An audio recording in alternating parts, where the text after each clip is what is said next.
नमस्कार दोस्तों, मैं आप सभी का स्वागत करता हूं डिफेंस मास्टर पर और एक नया आपके लिए सेशन लेकर आया हूं for your upcoming NDA and CDS examination. तो इसमें हम कुछ इंपॉर्टेंट क्वेश्चंस यहां पर रिवाइज करते हैं आपके अपकमिंग एग्जामिनेशन के लिए, जो करंट अफेयर के ऊपर बेस्ड होते हैं, लेकिन इसमें जनरल स्टडीज़ के बहुत सारे इंपॉर्टेंट टॉपिक्स है जो आपके कवर हो जाते हैं, जिनके ऊपर एग्जामिनेशन में क्वेश्चन बनने की प्रोबेबिलिटी बहुत ज़्यादा होती है। ठीक है, तो आप इस पर्टिकुलर सीरीज को जरूर फॉलो करें। इससे पहले मैंने 21 सेशन आपको ऑलरेडी प्रोवाइड किए हैं, जिसमें मैंने कुछ इंपॉर्टेंट क्वेश्चंस भी कराए हैं और साथ ही साथ मैंने आपको ज्योग्राफी का रिवीजन भी यहाँ पर कराया है। ठीक है, बाकी आप देख सकते हैं एनडीए और सीडीएस का एक यहाँ पर प्लेलिस्ट है, रिवीजन प्लेलिस्ट। तो उसमें आप देखोगे तो उसमें करीब 40 प्लस यहाँ पर सेशंस आपको देखने को मिलेंगे। अगर आप उन वीडियोस को देख कर जाओगे तो आप अपने अपकमिंग एग्जामिनेशन में डेफिनेटली बहुत अच्छा परफॉर्म करने वाले हो। ठीक है, तो आज हम यहाँ पर टोटल 10 क्वेश्चंस करेंगे डिस्कस बैकग्राउंड इन्फॉर्मेशन के साथ, जिससे आपको टोटल जो यहाँ पर नॉलेज होनी चाहिए उस चीज की वो अच्छी तरीके से यहाँ पर क्लियर हो जाएगी। ठीक है, तो चलिए स्टार्ट करते हैं। चलिए पहला क्वेश्चन देखिए, दिया हुआ है कि with reference to the ethanol blending consider the following statements, और आपको 3 स्टेटमेंट दिए गए और आपको ये बताना है कि इनमें से कौन सा स्टेटमेंट है जो कि यहाँ पर आपको करेक्ट देखने को मिल रहा है। ठीक है, इथेनॉल ब्लेंडिंग मतलब जो पेट्रोल वगैरह होते हैं उसमें इथेनॉल को मिलाना। ठीक है, इथेनॉल मतलब एथिल अल्कोहल। ठीक है, या जिसको हम फॉर्मूला जिसका अगर देखेंगे तो उसको बोलते हैं C2H5OH। ठीक है, ये फॉर्मूला आपको इथेनॉल का यहां पर देखने को मिलेगा। पहला स्टेटमेंट दिया गया है कि government of India targets 20% ethanol blending in petrol by 2025। दूसरी बात है, increased use of ethanol can help reduce the oil import bill. It result in increasing the emission of carbon monoxide and hydrocarbon HC। तो आपको बताना है कि इनमें से कौन से स्टेटमेंट हैं जो कि यहां पर आपको सही देखने को मिलेंगे। ठीक है, तो अभी मैंने आप लोगों को पिछले वाले सेशन में E20 के बारे में बताया था, है ना। E20 बेसिकली यहां पर क्या होता है कि ये सरकार का टारगेट है कि भाई हम क्या करेंगे, जो हमारा पेट्रोल होता है उसमें हम यहाँ पर क्या करने वाले हैं कि 20% जो है वो इथेनॉल को यहाँ पर ब्लेंड करने वाले हैं। ठीक है, इसका मतलब सिंपली जो है वो आपको ये देखने को मिलेगा। ठीक है, इथेनॉल ब्लेंडिंग के बारे में जो है वो यहाँ पर बात होती है और कितनी 20% जो यहाँ पर इथेनॉल है वो यहाँ पर ब्लेंड किया जाएगा। तो पहले हमने जो यहाँ पर टारगेट ये सेट किया था कि 20% हमको कब तक यहाँ पर ब्लेंड करना है, तो अर्लियर ये टारगेट अगर आप देखोगे तो ये 2030 तक था। ठीक है, और अब जो ये टारगेट है वो यहाँ पर कितना हो गया है, अब ये 2025 तक हमने यहाँ पर कर दिया, मतलब कि 5 साल जो है वो हमने यहाँ पर अभी आगे बढ़ा दिया है। तो इसका मतलब है कि पहला स्टेटमेंट जो आपको देखने को मिल रहा है ये बिल्कुल सही है। ठीक है, और अभी के टाइम पीरियड पर अगर हम देखेंगे तो यहाँ पर 8.5% जो है, ठीक है, वो आपको इथेनॉल ब्लेंड होता हुआ यहाँ पर देखने को मिलता है। ठीक है, मतलब इथेनॉल ब्लेंडिंग जो होती है, ठीक है, वो यहाँ पर कितनी होती है, वो आप कह सकते हैं कि 8.5% जो है वो आपको देखने को मिल रही है करंट, है ना। और इसको हम क्या करेंगे 2025 तक जो है वो 20% तक जो है वो हमें यहाँ पर करना है। ठीक है, तो ये पहला स्टेटमेंट जो है ये बिल्कुल सही है। दूसरी बात अगर हम यहाँ पर देखेंगे कि जो इथेनॉल ब्लेंडिंग है इसके ऑब्जेक्टिव्स के बारे में अगर हम बात करेंगे, तो अगर हम क्या होगा कि इथेनॉल का यहाँ पर प्रयोग करेंगे तो इससे क्या होगा कि जो ऑयल इंपोर्ट बिल होता है, ठीक है, वो यहाँ पर थोड़ा सा रिड्यूस हो जाएगा। क्यों? क्योंकि हम नॉर्मली अगर मान लीजिए कि 1 लीटर पेट्रोल हम यहाँ पर बेच रहे हैं, ठीक है, अब इसमें 20% अगर हम यहाँ पर क्या करेंगे इथेनॉल मिला देंगे तो जो बचा हुआ है वो यहाँ पर सेविंग्स हो जाएंगी हमारी, है ना। तो थोड़ा सा कम अगली बार हमको पेट्रोल यहाँ पर मंगाना पड़ेगा। तो ये आप यहाँ पर कह सकते हैं कि जो ऑयल इंपोर्ट बिल होगा वो यहाँ पर क्या होगा कि वो यहाँ पर आपको रिड्यूस होता हुआ दिखाई देगा अगर हम इथेनॉल वगैरह का जो है वो यहाँ पर यूज करते हैं। तो दूसरा स्टेटमेंट भी जो है ये आपका बिल्कुल सही है। ठीक है, अगर बात करेंगे हम कि आज के टाइम पीरियड पर जो इंडिया का यहाँ पर नेट इंपोर्ट यहाँ पर कॉस्ट देखने को मिलेगा, ठीक है, मतलब कि जो इंपोर्ट हम करते हैं यहाँ पर क्रूड ऑयल वगैरह का, उसका जो नेट इंपोर्ट यहाँ पर होता है तो उसको अगर हम देखेंगे तो करीब 551, ठीक है, बिलियन US डॉलर जो है वो आपको यहाँ पर देखने को मिलता है। और ये जो फैक्ट मैंने आपको बताया ये 2020 और 21 के बेसिस पे मैंने आपको बताया है ना। तो इतना यहाँ पर है। तो जो यहाँ पर ये 20% ब्लेंडिंग वाला प्रोग्राम है, इससे आप यहाँ पर ये कह सकते हैं कि करीब जो है इंडिया सेविंग्स यहाँ पर कितनी कर सकता है। तो अगर हम इथेनॉल ब्लेंडिंग यहाँ पर करेंगे तो सेविंग्स अगर आप देखोगे तो करीब ये 4 बिलियन की जो है, ठीक है, USD आपको यहाँ पर सेविंग्स पर ईयर यहाँ पर देखने को मिलेगी, है ना। पर ईयर मतलब आप ये कह सकते हैं कि करीब 30,000 करोड़ रुपए हर साल जो है वो यहाँ पर सेव किया जा सकता है। तो दूसरा स्टेटमेंट भी जो है ये बिल्कुल सही है। अब अगर बात करेंगे हम कि इथेनॉल ब्लेंडेड जो है जिसको हम बायोफ्यूल वगैरह भी यहाँ पर कहते हैं, तो अगर हम इसका यहाँ पर यूज करेंगे तो यहाँ पर जो एमिशन वगैरह होता है ना, जैसे कार्बन मोनोऑक्साइड है ना, या हाइड्रोकार्बन हो गए, फिर उसके बाद जो नाइट्रोजन ऑक्साइड्स वगैरह होते हैं, उन सब का जो यहाँ पर आप ये कह सकते हैं कि जो एमिशन होगा वो यहाँ पर कम हो जाएगा। ठीक है, तो नाइट्रोजन ऑक्साइड वगैरह इनके सबके एमिशन जो है वो यहाँ पर कम हो जाएंगे। यहाँ पर इंक्रीज लिखा हुआ है, तो ये स्टेटमेंट जो है ये आपका बिल्कुल गलत है। तो ये बात आपको ध्यान रखना है, और इसके ऊपर एग्जामिनेशन में क्वेश्चन जो है वो आपसे यहाँ पर पूछा जा सकता है। और अगर बात करेंगे इथेनॉल ब्लेंडेड फ्यूल के बारे में, तो हमको एक बात ये ध्यान रखना है कि E10 है ना, एक E10 भी है कि 10% जो है वो हमको ब्लेंडिंग करनी है। वो यहाँ पर कब से करनी है, वो यहाँ पर 2022 से करनी है। ठीक है, और उसके बाद फिर मैंने 20% वाला जो है वो ऑलरेडी आपको बता दिया है कि मतलब 10% जो ब्लेंडिंग है वो 2022 तक का एम हमने रखा है, और 20% जो ब्लेंडिंग है ये हम 2025 तक यहाँ पर अचीव करेंगे। ठीक है, तो काफी इंपॉर्टेंट क्वेश्चन है, और E100 एक प्रोजेक्ट भी है, वो भी इसी से रिलेटेड आपको देखने को मिलेगा। ठीक है, तो इस क्वेश्चन का जो हमारा राइट आंसर है वो यहाँ पर क्या है, करेक्ट स्टेटमेंट पूछा जा रहा है, तो पहला और दूसरा करेक्ट है, तीसरा वाला स्टेटमेंट गलत है। So right answer is option number C. चलिए आगे बढ़ते हैं। अगली बात यहां पर हो रही है कि with reference to the global liveability ranking consider the following statements. ठीक है, तो ग्लोबल लिवेबिलिटी रैंकिंग जो है वो यहां पर आपको देखने को मिल रही है, और आपको बताना है कि इस रैंकिंग से रिलेटेड यहां पर कौन कौन से स्टेटमेंट्स हैं जो कि आपको करेक्ट यहां पर देखने को मिल रहे हैं। पहली बात है कि it is an annual assessment published by the Economist Intelligence Unit in 2021 Auckland rose to the top of the ranking. तो आपको बताना है कि इसका हमारा जो राइट आंसर होगा वो यहां पर क्या होगा। ठीक है, तो अब यहां पर अगर हम देखेंगे तो यहां पर क्या होता है कि काफी सारी चीजें जो है ये ग्लोबल लिवेबिलिटी रैंकिंग वगैरह में कवर करी जाती हैं, जिसमें से 5 आपको ब्रॉड कैटेगरीज यहां पर देखने को मिलेंगी। ठीक है, जैसे पहली चीज होती है भाई कि उस पर्टिकुलर एरिया में या उस पर्टिकुलर सिटी वगैरह में जो है वो स्टेबिलिटी कितनी है ना। दूसरी बात, अगर हम यहाँ पर उस शहर के बारे में बात करेंगे तो यहाँ पर उसका हेल्थ केयर जो सिस्टम है वो यहाँ पर किस तरीके से काम करता है ना। उसके बाद कल्चर एंड इन्वायरमेंट। ठीक है, तो कल्चर एंड इन्वायरमेंट के ऊपर यहाँ पर फोकस किया जाता है कि भाई उस पर्टिकुलर शहर का लोकेशन का जो कल्चर इन्वायरमेंट है उसके ऊपर भी थोड़ा सा ध्यान दिया जाए, है ना। उसके बाद अगर हम बात करेंगे तो एजुकेशन के ऊपर जो है वो यहाँ पर फोकस किया जाता है ना। और उसके बाद फिर जो इंफ्रास्ट्रक्चर होते हैं उसके ऊपर भी यहाँ पर फोकस किया जाता है। ठीक है, तो ये सारी चीजें जो होती हैं वो यहाँ पर आपको कवर होती हुई देखने को मिलती हैं।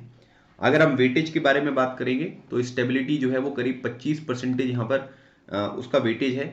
हेल्थ केयर जो है वो 20% का वेटेज देखने को मिलेगा, और कल्चर और इन्वायरमेंट जो है इसका वेटेज 25% यहाँ पर देखने को मिलेगा, और एजुकेशन का 10% है। ठीक है, और इंफ्रास्ट्रक्चर का जो है वो 20% वेटेज आपको देखने को मिलता है। ठीक है, तो अब यहां पर इससे रिलेटेड जो स्टेटमेंट आपको दिए गए हैं इसके बारे में जानकारी इकट्ठा कर लेते हैं। देखिए, सबसे पहली बात यहां पर जो है वो दिया हुआ है कि ये एक एनुअल असेसमेंट है जो कि इकोनॉमिस्ट इंटेलिजेंस यूनिट इसको यहां पर पब्लिश करता है। ठीक है, तो इकोनॉमिस्ट इंटेलिजेंस यूनिट जो है इसकी स्थापना कब हुई थी, 1946 में। ठीक है, ये याद रखना। और इसका जो हेडक्वार्टर आपको देखने को मिलेगा ये आपको लंदन में देखने को मिलेगा। तो अब जो पहली बात यहां पर आपको बताई जा रही है उसमें यहां पर ये बोला जा रहा है कि इसमें जो पहला स्टेटमेंट आपको दिया गया है उसमें ये बोला गया है कि ये जो रैंकिंग होती है ना, ये असेसमेंट जो है ये कौन पब्लिश करता है, तो ये इकोनॉमिस्ट इंटेलिजेंस यूनिट EIU जो है वो यहाँ पर इसको पब्लिश करता है। इसका मतलब है कि ये स्टेटमेंट जो है ये बिल्कुल सही है। ठीक है, अब यहाँ पर क्या है कि अगर हम यहाँ पर बात करेंगे कि जैसे वियना के बारे में बात करो। ठीक है, वियना जो है वो यहाँ पर किसकी राजधानी है, ऑस्ट्रिया की राजधानी है। ठीक है, और एक बात ये ध्यान रखना है कि 2018 का जो संस्करण था और 2019 का जो संस्करण था, ठीक है, उसमें वियना ने जो है वो यहाँ पर टॉप किया था।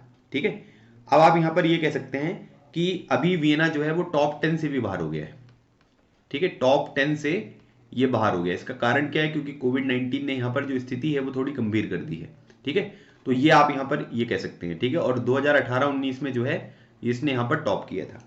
और अभी अगर हम यहाँ पर बात करेंगे तो ऑकलैंड, ठीक है, ऑकलैंड जो है उसने यहाँ पर इसको टॉप किया है। और बेसिकली ऑकलैंड जो है ये आपको कहाँ पर देखने को मिलेगा, ठीक है, ऑकलैंड जो है ये आपको न्यूजीलैंड में देखने को मिलेगा। ठीक है, तो वहां पर क्या है कि काफी अच्छी व्यवस्था वगैरह जो है वो करी गई है, कोविड-19 को भी यहाँ पर अच्छी तरीके से टैकल किया गया है। तो इसी वजह से ऑकलैंड जो है, ठीक है, आप ये कह सकते हैं कि उसकी रैंकिंग जो है वो अच्छी देखने को मिल रही है। और वो अभी के जो 2021 में जो ये संस्करण आपको देखने को मिलेगा इसमें यहाँ पर क्या हुआ है कि ये पहले नंबर पर आपको देखने को मिल रहा है। ठीक है, तो मतलब यहाँ पर अगर आप देखोगे तो ये वाला जो आपका दूसरा स्टेटमेंट है ये भी आपको यहाँ पर बिल्कुल सही देखने को मिल रहा है। बात समझ में आ रही है? तो इस तरीके से आपको क्या करना है कि चीजें जो है वो याद रखनी है। और उसके बाद यहाँ पर सबसे कम ये वाला स्टेटमेंट भी सही है, और सबसे लास्ट में अगर हम देखेंगे तो लीस्ट जो लिवेबल यहाँ पर सिटी आपको देखने को मिलेगी उसका नाम क्या है? उसका नाम है डमेस्कस। और डमेस्कस जो है वो यहाँ पर किसकी कैपिटल है? ये सीरिया की कैपिटल है ना। सीरिया में किस तरीके की सिचुएशन है हम सब जानते ही हैं, है ना। तो ये भी आपको ध्यान रखना है। तो पहला और दूसरा स्टेटमेंट दोनों सही है। सो राइट आंसर क्या होगा? बोथ 1 and 2, है ना, क्योंकि करेक्ट स्टेटमेंट जो है ये आपसे यहां पर पूछा गया है। चलिए अगली बात करते हैं। अगला क्वेश्चन देखिए, which of the following statement is are correct regarding the all India survey on higher education. ठीक है, तो जिसको हम यहाँ पर AISHE के नाम से यहाँ पर जानते हैं। तो ये क्या होता है कि ये all India survey on higher education यहाँ पर होता है। तो 2019-20 की बात यहाँ पर की जा रही है, और अभी आपको बताना है कि इसमें से करेक्ट स्टेटमेंट कौन से हैं। ठीक है, तो करेक्ट के ऊपर आप ऐसे अंडरलाइन कर लेना, क्योंकि ये कीवर्ड है, इसके अनुसार आपको आंसर यहाँ पर देना है। पहली बात है कि यहाँ पर बोला जा रहा है कि जो all India survey on higher education होता है इसको एनुअली यहाँ पर नीति आयोग यहाँ पर रिलीज करता है। दूसरी बात, in the last 5 year there has been an overall increase in female enrolment in higher education. Female का जो एनरोलमेंट है हायर एजुकेशन में पिछले 5 साल से वो बढ़ा है।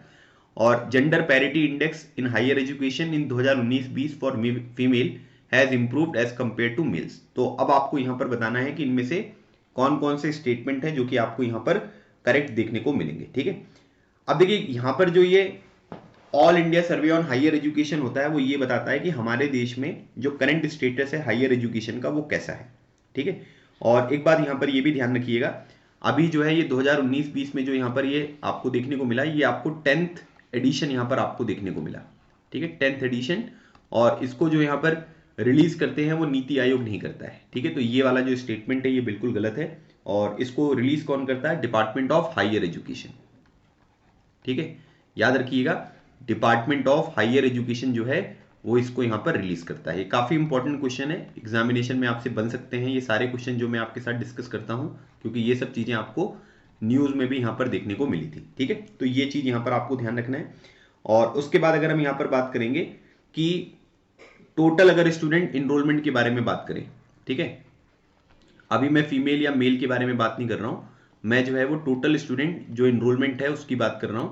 तो अगर हम इसको यहां पर कंपेयर करेंगे, ठीक है, तो टोटल स्टूडेंट इनरोलमेंट को अगर हम कंपेयर करेंगे, ठीक है, 2015-16 से, ठीक है, 2019-20, ठीक है, इस पर्टिकुलर पीरियड में अगर हम यहां पर देखेंगे तो आप यहां पर ये कह सकते हैं कि ग्रोथ आपको देखने को मिल रही है। मतलब कि बच्चे जो हैं वो हायर एजुकेशन में उनका जो इनरोलमेंट है वो आपको ग्रोथ देखने को मिलेगा, और ये करीब कितना है? ये 11.4% जो है ये आपको ग्रोथ देखने को मिल रहा है।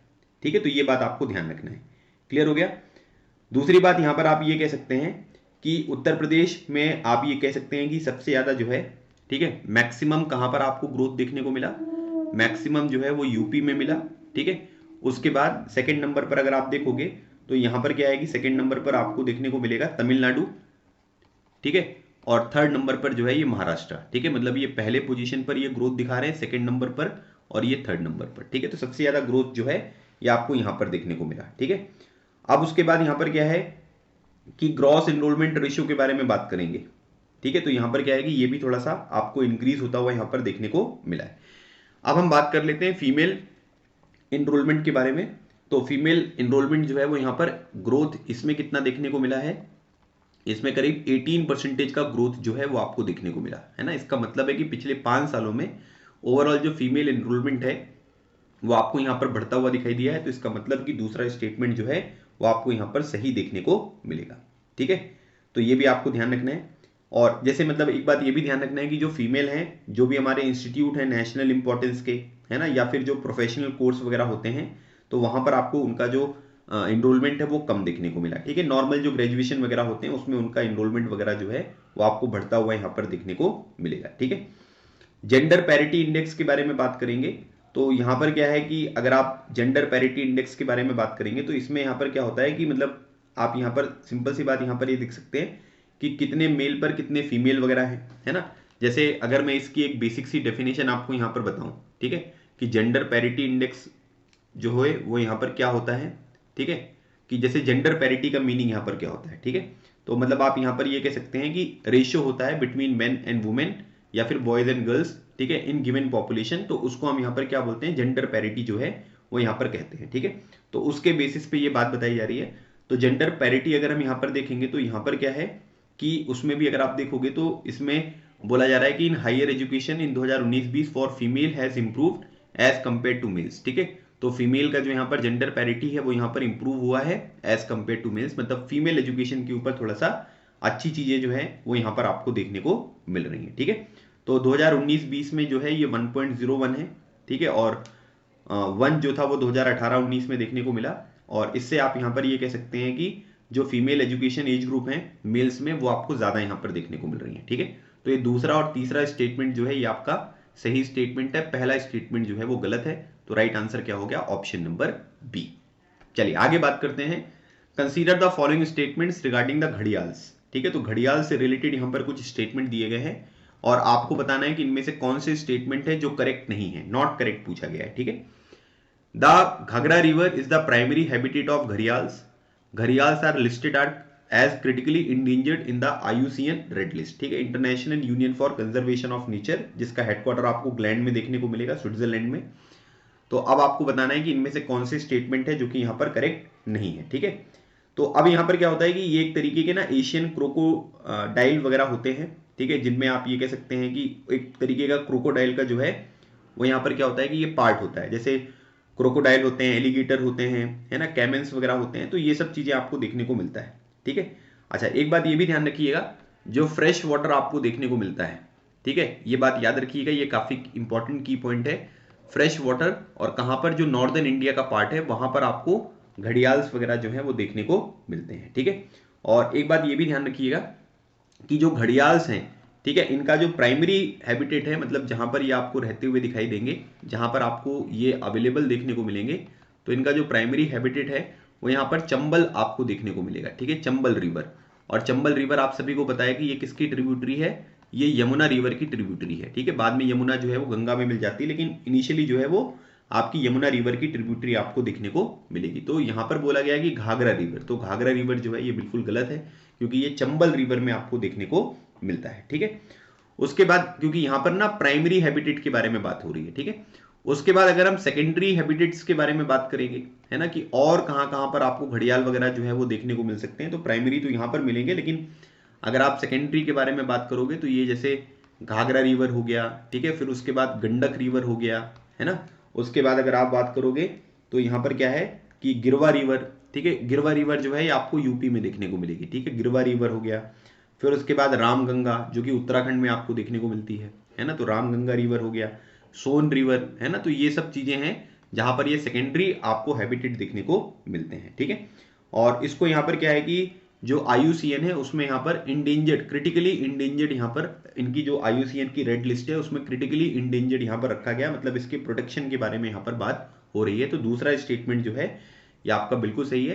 तो नॉट करेक्ट पूछा गया, तो नॉट करेक्ट कौन सा है भाई, पहला वाला नॉट करेक्ट है। So right answer is option number A, है ना। अच्छा इसका एक साइंटिफिक नेम भी होता है जिसको हम क्या बोलते हैं, गैविलिस गैंगेटिकस, ठीक है। तो मैं इसका साइंटिफिक नेम भी लिख देता हूं, ठीक है, इसका नाम है गैविलिस और ये हो गया आपका गैंगेटिकस, ठीक है। तो ये इसका साइंटिफिक नेम है। चलिए आगे बढ़ते हैं। अगला क्वेश्चन इंडियन पॉलिटी से रिलेटेड है। आपको कुछ स्टेटमेंट्स दिए गए हैं और आपको बताना है कि इनमें से कौन से स्टेटमेंट है जो कि यहां पर करेक्ट है। पहली बात है कि the 6th schedule of the Indian constitution provide the tribals the freedom to exercise legislative and executive power through autonomous district council. Each autonomous district council is allowed to have not more than 45 members, all of which are directly elected. The state laws may not be applicable in the 6th schedule areas depending upon the approval of the governor of the state. तो अब आपको बताना है कि इससे related यहाँ पर जो है वो कौन से स्टेटमेंट है जो आपको देखने को मिलेंगे। सबसे पहली बात, सबसे इंपॉर्टेंट क्वेश्चन, 6th शेड्यूल में जो है वो ट्राइबल एरियाज के बारे में बात होती है और ये ट्राइबल एरियाज जो है वो कौन से पर्टिकुलर स्टेट्स को कवर करते हैं, ये AMTM को कवर करते हैं। और इसमें एक बात ये ध्यान रख लेना है कि इसमें मणिपुर नहीं है, है ना। एक बात ये नोट कर लेना कि इसमें जो है ये आपको मणिपुर देखने को नहीं मिलेगा। तो क्या क्या हो गया, इसमें आपको आसाम देखने को मिलेगा, मेघालय देखने को मिलेगा, त्रिपुरा देखने को मिलेगा और मिजोरम देखने को मिलेगा।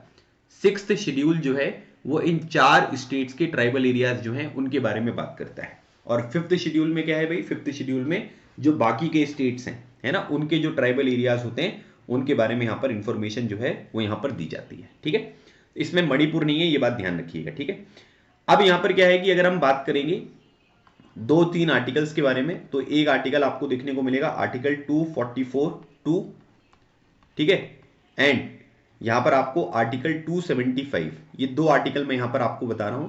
तो एक है आपका आर्टिकल 244(2) और आर्टिकल 275 हमारे कॉन्स्टिट्यूशन का।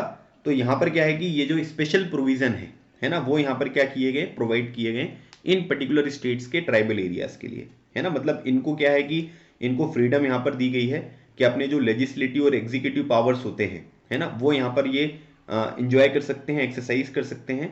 और इसके लिए इनको ऑटोनोमस रीजनल काउंसिल, ठीक है, और ऑटोनोमस डिस्ट्रिक्ट काउंसिल जो है वो आपको यहां पर देखने को मिलेगी। तो इसका मतलब ये है कि the 6th schedule of the Indian constitution provide the tribal the freedom to exercise legislative and executive power through autonomous, जो डिस्ट्रिक्ट काउंसिल होती है या फिर ऑटोनोमस रीजनल काउंसिल होती है, उसके थ्रू यहां पर ये कर सकते हैं। ठीक है, तो इसमें कोई दिक्कत नहीं है, पहला स्टेटमेंट आपका बिल्कुल सही है। ठीक है, अब उसके बाद यहां पर जो है बात बताई जा रही है कि अगर हम यहां पर कोई भी ऑटोनोमस डिस्ट्रिक्ट या रीजनल काउंसिल के बारे में बात करेंगे तो यहां पर लिखा है कि नॉट मोर देन 45 मेंबर्स, तो ये गलत लिखा हुआ है यहां पर कितना आना चाहिए, यहां पर 30 मेंबर्स की बात होगी, मतलब कि नॉट मोर देन 30 मेंबर्स, उसमें 30 मेंबर्स ही जो है वो यहां पर हो सकते हैं।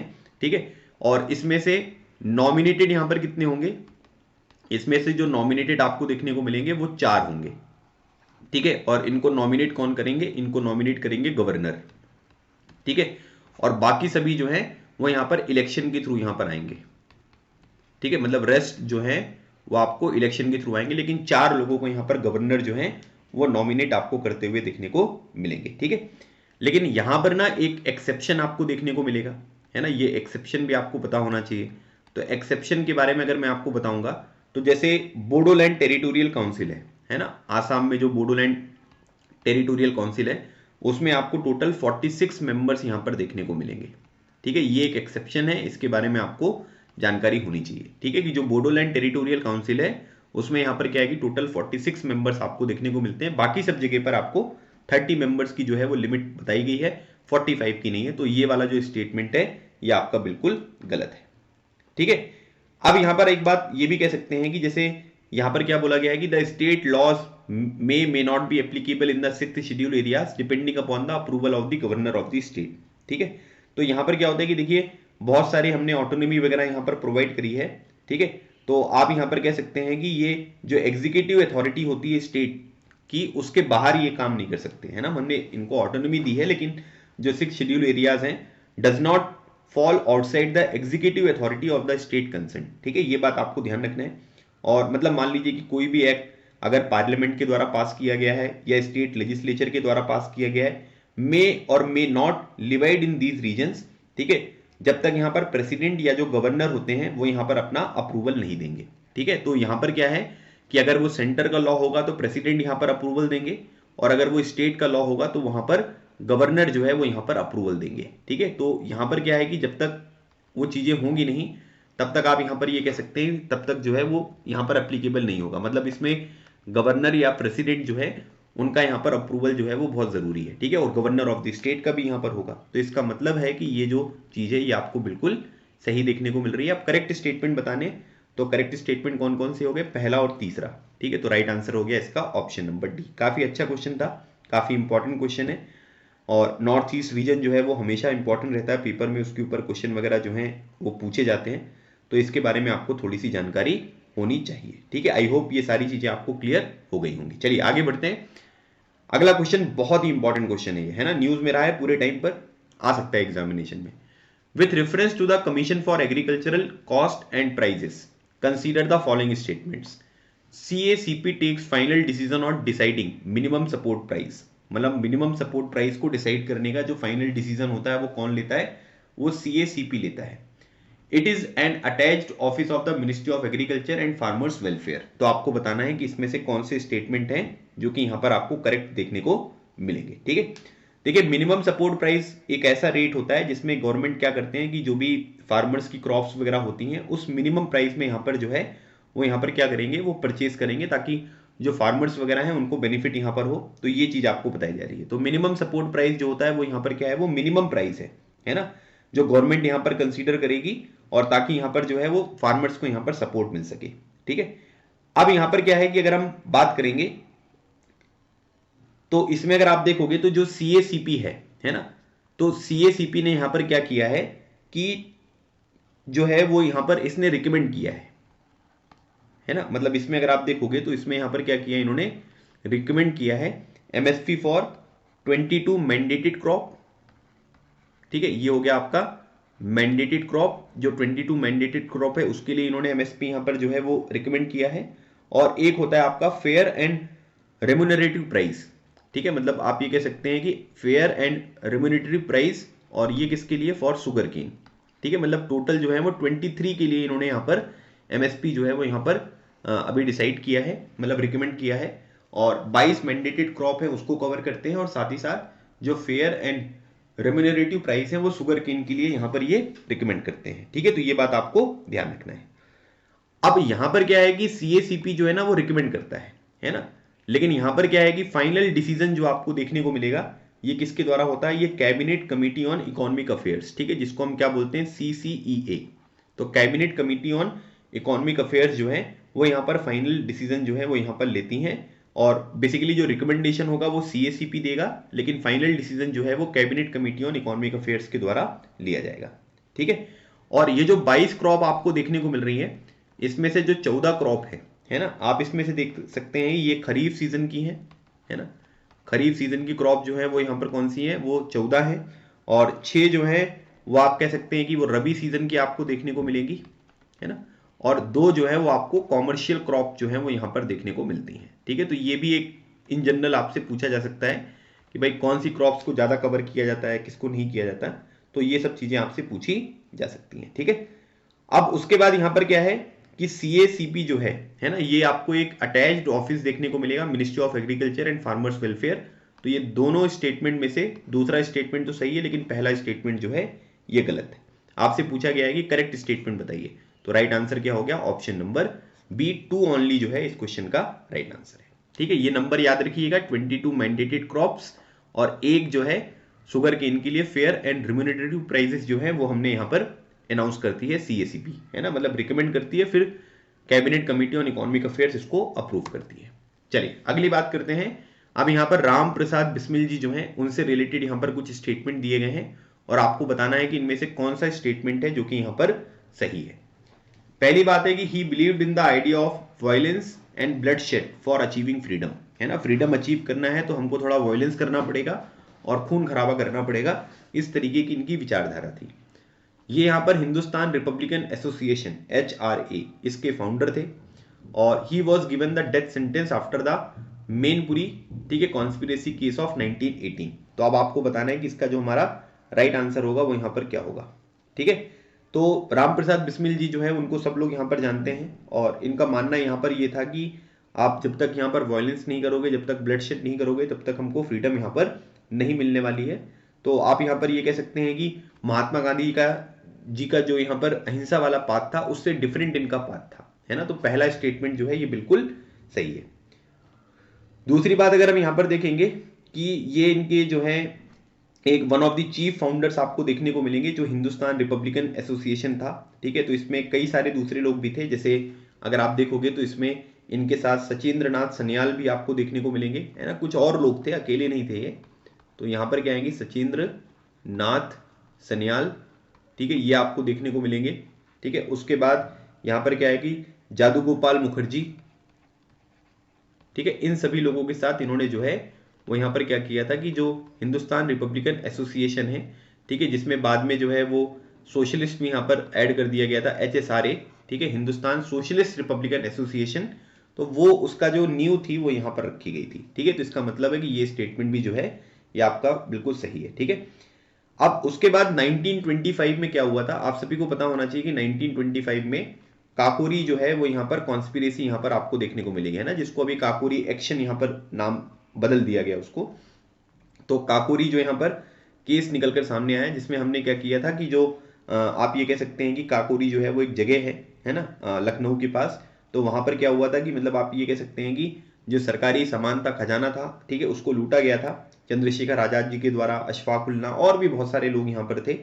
तो वहां पर इनको अरेस्ट किया गया था और उसके बाद 18 महीने तक लीगल प्रोसेस यहाँ पर चली थी। और उसमें से जैसे बिस्मिल जी हो गए, है ना, फिर उसके बाद लहरी जी, है ना, उसके बाद रोशन सिंह वगैरह, इनको जो है वो यहाँ पर डेथ सेंटेंस यहाँ पर दे दी गई थी। मतलब मेन पूरी कॉन्स्पिरेसी जो है, ठीक है, उससे उससे इनको डेथ सेंटेंस यहाँ पर नहीं हुआ था। इनको जो डेथ सेंटेंस हुआ था वो 1925 का जो काकोरी यहाँ पर कॉन्स्पिरेसी थी उसकी वजह से आपको देखने को मिलेगी, ठीक है। लेकिन जो मेन पूरी कॉन्स्पिरेसी थी 1918 की, इसमें भी जो थे ये बिस्मिल जी यहाँ पर इन्वॉल्व थे, ठीक है।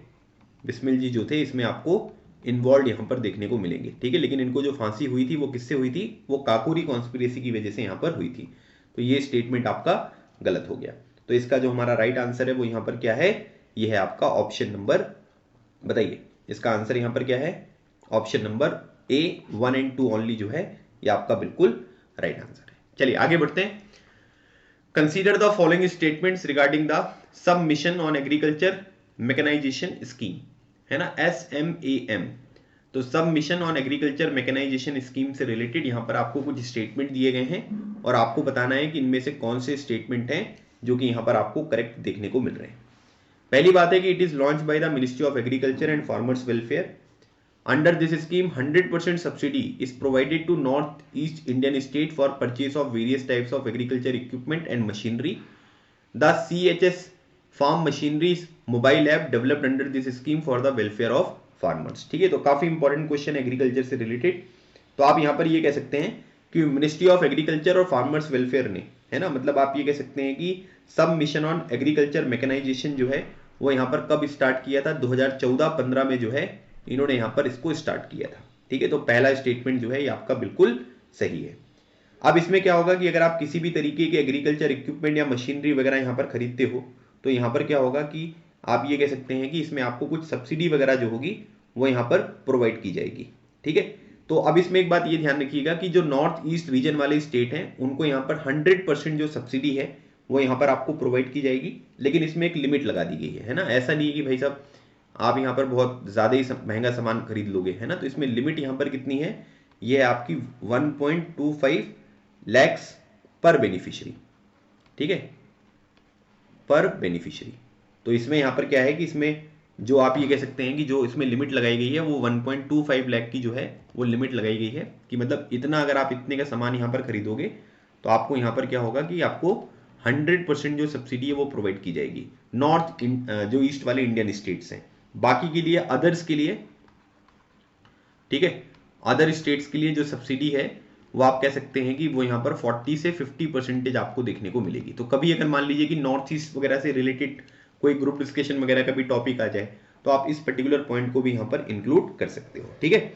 चलिए अब उसके बाद यहाँ पर क्या है कि द CHS, ठीक है, तो एग्रीकल्चर मिनिस्ट्री ने एक यहाँ पर मल्टीलिंगुअल, ये एक बात ये भी ध्यान रखना है कि ये जो है ये क्या है, ये आपका मल्टी, ठीक है, लिंगुअल जो है वो एक ऐप देखने को मिलेगा, मतलब जिसमें एक से ज्यादा भाषाएं यहां पर अवेलेबल है।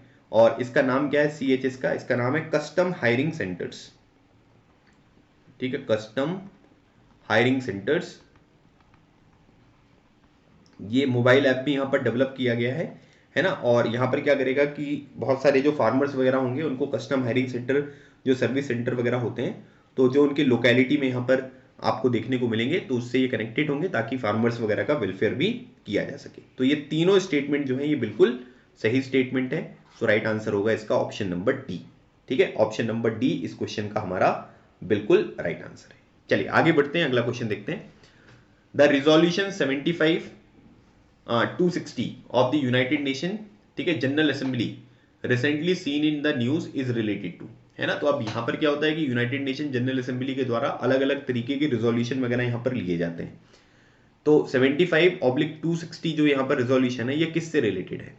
Implementation of the declaration of commitment on HIV/AIDS, threat to international peace and security caused by the terrorist act, right to return for Palestine refugees, prevention and punishment of the crime of genocide. तो आपको बताना है कि इसका right answer यहाँ पर क्या होगा, ठीक है। तो अभी यहाँ पर क्या है कि आप सभी को पता है कि 75th सेशन यहाँ पर यूनाइटेड नेशन जनरल असेंबली का जो है वो यहाँ पर हुआ था, है ना। एक बात ये भी ध्यान रखना है कि 75th सेशन जो है वो आपको देखने को मिला, और उसके बाद यहाँ पर 75/260 जो है ये implementation of the declaration of commitment on HIV AIDS, है ना, और इसके बारे में जो है वो यहाँ पर बात करता है, ठीक है। तो राइट आंसर क्या होगा इसका, ऑप्शन नंबर ए, मतलब कि declaration of commitment on HIV AIDS, तो उसके बारे में जो है वो यहाँ पर बात होती है, ठीक है। तो राइट आंसर क्या हो गया इसका, ऑप्शन नंबर ए। ये डायरेक्ट क्वेश्चन है, इसमें ऐसे बहुत ज्यादा कुछ एक्सप्लेनेशन की आवश्यकता नहीं है ना, क्योंकि ये रिजोल्यूशन है। रिजोल्यूशन कुछ इंपॉर्टेंट होते हैं जो एग्जामिनेशन में आपसे पूछे जाते हैं, तो उनके बारे में आपको चीजें पता होना